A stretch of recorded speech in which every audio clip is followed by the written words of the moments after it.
On a humid Friday afternoon in July 1943, the quiet market town of Rayleigh in Essex was shattered by an explosion that sounded like a stray German bomb. But as the smoke cleared from the tree-lined Hockley Road, it became clear that this was no act of war from above. In the middle of the street, a nurse stood trembling and injured, staring at the spot where, just seconds before, she had been pushing a disabled man in his hooded bath chair. The chair, the man, and the heavy plaid rug that covered him had vanished into a cloud of debris and dust, leaving behind a crater in the road and a mystery that would shock wartime Britain. This was not the work of the Luftwaffe, but a calculated, cold-blooded execution from within the victim's own home. Before we delve deeper into this explosive case of family secrets and ultimate betrayal, remember to comment, like, share, and subscribe so you don't miss future episodes of the Calendar of Crime. Your support helps us bring these forgotten shadows of history back to light. To understand the tragedy that unfolded on Hockley Road, we must look back to 1921, to a moment that changed the trajectory of the Brown family forever. Archibald Brown was a man of energy and ambition until a devastating motorcycle accident paralyzed him from the waist down. For over 20 years, he was confined to a bath chair, a heavy hooded precursor to the modern wheelchair. By 1943, at 47 years old, Archibald was a man trapped in a body that refused to obey him, living in a world at war, while his own internal battle with pain and bitterness consumed him. He lived at London Hill with his wife, Doris Lucy, and their 19-year-old son, Eric, in a house where the atmosphere was as heavy as the wartime blackout curtains. Archibald may have lost the use of his legs, but his willpower remained absolute and terrifying. He ruled his household with a tyrannical grip that seemed to grow tighter as his physical health declined. Every detail of the home had to be perfect. If a single flower in a vase was slightly out of place, he would ring a brass handbell incessantly until his wife appeared to fix it. Doris was a prisoner in her own home, forbidden from visiting her mother in nearby Rochford without his express permission, which was rarely granted. The bell was the soundtrack of their lives, a constant, demanding chime that signaled Archibald's latest whim or complaint. He was a man who felt the world owed him for his suffering, and he extracted that debt from those closest to him.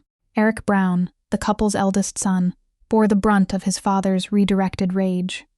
At 19, Eric was a young man of sensitive temperament who had already seen more than his share of domestic cruelty. He was frequently beaten and humiliated by Archibald, who mocked his son's every move. Despite the physical disability that kept Archibald in his chair, he found ways to exert physical and psychological dominance over Eric. The boy grew up in a house where love was a foreign concept, replaced by a regime of fear and strict obedience.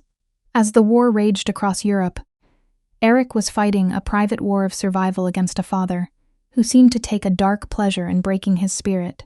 In the summer of 1943, a new element was introduced to the household, a nurse named Doris Irene Mitchell. She was hired to help manage Archibald's increasing care needs and to take him on his daily excursions for fresh air. For Eric, the arrival of the young nurse was a brief respite. He took a liking to her, and for a short time, the tension in the house seemed to shift. But Archibald's behavior was only deteriorating. He began to express an open, venomous dislike for his wife, and his demands became even more erratic.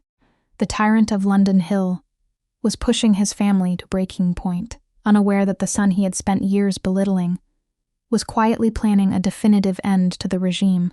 The weapon Eric chose was a piece of military technology he had become intimately familiar with during his time in the British Army. Before being discharged on medical grounds, Eric had attended lectures on the Hawkins grenade, a rectangular flat anti-tank mine designed to be hidden in the path of advancing vehicles. It was a simple but deadly device, a tin box filled with high explosives, triggered by a chemical igniter in a glass ampoule that shattered under pressure. Eric knew exactly where to find one. He had maintained connections to a weapons store in Spilsby, and with the calculated precision of a soldier, he acquired the mine and brought it home to Rayleigh, hidden away until the moment was right. The opportunity arose on Friday, July 23, 1943. At around 1:45 p.m., Nurse Mitchell went to the air raid shelter in the garden, where Archibald's bath chair was kept when not in use. To her surprise, she found the door locked from the inside.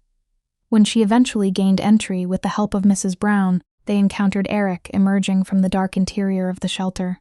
He appeared irritated, his face flushed and his manner evasive. He brushed past them without a word. Unbeknownst to the two women, Eric had just finished rigging his father's chair. He had carefully placed the Hawkins mine beneath the seat cushion, knowing that the slightest shift in weight would trigger the chemical fuse. With the help of Doris Brown, Nurse Mitchell settled Archibald into the chair. He was dressed in his pajamas and a dressing gown, a plaid traveling rug tucked carefully around his useless legs to ward off the afternoon breeze. Archibald was in his usual foul mood, snapping orders as they prepared for his daily walk. Nurse Mitchell took the handles and began the slow push away from London Hill. They traveled for about a mile, moving toward Hockley Road. The sun was out, and to any observer, it looked like a routine scene of wartime care. But beneath the plaid rug and the soft cushion, a chemical reaction was waiting for its catalyst. As they reached a quiet stretch of road, Archibald reached into his pocket, presumably feeling for a cigarette. He shifted his weight in the chair, a small, mundane movement that he had made thousands of times before. Nurse Mitchell stopped for a moment to help him light the cigarette, then stepped back to the rear of the chair to continue their journey. She had taken barely half a dozen paces when the world turned white. The Hawkins mine, designed to disable armored tanks, detonated with horrific force directly beneath Archibald. The explosion was so violent that it didn't just kill him. It virtually vaporized the chair and its occupant. Nurse Mitchell was thrown backward by the blast, sustaining painful injuries to her legs, but she was alive. When the ringing in her ears subsided and the dust began to settle, she looked forward and saw nothing. The road where the bath chair had been was now a scorched pit. Archibald Brown had, for all intents and purposes, disappeared. Pieces of the chair and fragments of the plaid rug were later found hundreds of yards away, tangled in the branches of nearby trees and scattered across the gardens of stunned residents. The townspeople, conditioned by years of Blitz warfare, rushed to their windows, expecting to see a downed aircraft or a crater from a V weapon. The police and military experts were on the scene within the hour. Initially, the theory of enemy action was the primary focus. Perhaps a rogue bomb had fallen, or a long-range German weapon had struck. But the investigators soon found evidence that pointed to something far more domestic and sinister.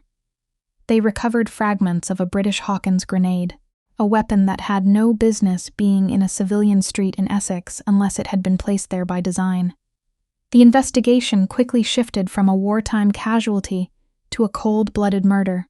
The focus turned toward the household at London Hill, and specifically toward the young man who had been seen lurking in the air raid shelter just before the walk began. Eric Brown was brought in for questioning. At first, he tried to maintain a facade of shock and grief, but the evidence against him was mounting. The police discovered his military background and his specific training with the Hawkins mine. They also spoke at length with his mother and Nurse Mitchell, who described the years of abuse and the terrifying atmosphere Archibald had created. Under the pressure of the interrogation, the 19-year-old's resolve crumbled. He confessed to the murder, but his confession was not one of a remorseless killer. It was the testimony of a victim who saw no other way out. He was a beast, Eric told the officers. I did it for my mother. I couldn't watch him break her anymore. The trial took place at the Shire Hall in Chelmsford in November 1943. It was a case that captivated a public already weary of death and destruction. Here was a story of a different kind of war. A private, domestic conflict that ended in a literal explosion. The defense argued that Eric had been driven to the brink of madness by his father's relentless cruelty. Medical experts testified to his fragile mental state, exacerbated by the trauma of his upbringing and the pressures of the war. The jury heard of the bell, the flowers, the beatings, and the psychological cage that Archibald had built around his family, in a verdict that reflected both the horror of the crime and the sympathy for the perpetrator's circumstances. Eric Brown was found guilty but insane. It was a legal recognition that while he had committed the act, he was not in his right mind when he did so. He was sentenced to be detained at His Majesty's pleasure. Eric was sent to a secure psychiatric facility where he would remain for over 30 years. He was finally released in 1975, a middle-aged man returning to a world that had long since moved on from the echoes of the Second World War and the strange, violent death of the man in the bath chair. The Rayleigh Bath Chair Murder remains one of the most unusual cases in the annals of British true crime. It stands as a grim reminder that the most dangerous battlefields are sometimes found within the four walls of a family home. Archibald Brown's reign of terror ended in the very way he had lived, with a sudden, violent assertion of power that left nothing but ruin in its wake. But for Eric and Doris, the explosion on Hockley Road was the end of one nightmare and the beginning of a long, quiet journey toward a peace that had seemed impossible under the chime of Archibald's bell. Thanks for watching. Please comment, share, like, and subscribe for future episodes from the Calendar of Crime.